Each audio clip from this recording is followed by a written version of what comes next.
Le fanion du régiment accompagne la naissance d'une nouvelle compagnie au RSMA. Ce matin, celle de Bourail est devenue officiellement la troisième, 34 ans après Koumak puis Koné. Le fanion est alors présenté aux 80 jeunes femmes et hommes qui forment la compagnie.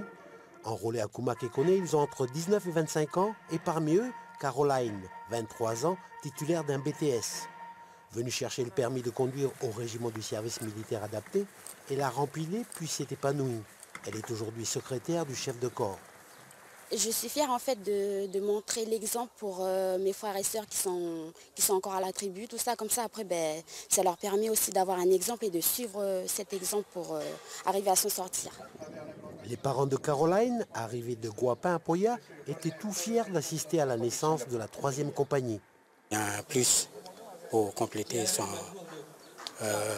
expérience et voilà, par rapport à la vie sociale aussi. Le plateau technique offre un éventail de 7 formations qui vont de l'hôtellerie à la chaudronnerie, en passant par la mécanique ou le transport logistique avec le permis de transport en commun.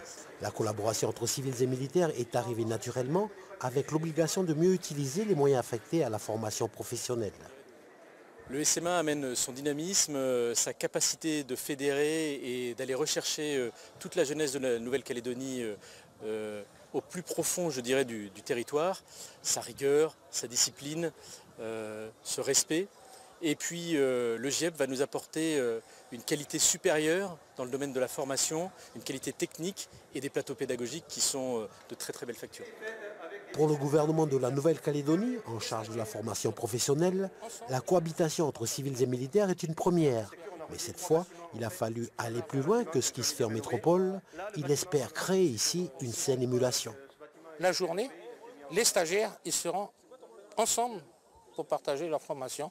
On espère qu'une émulation qui tirera vers le haut sera un plus pour ces jeunes.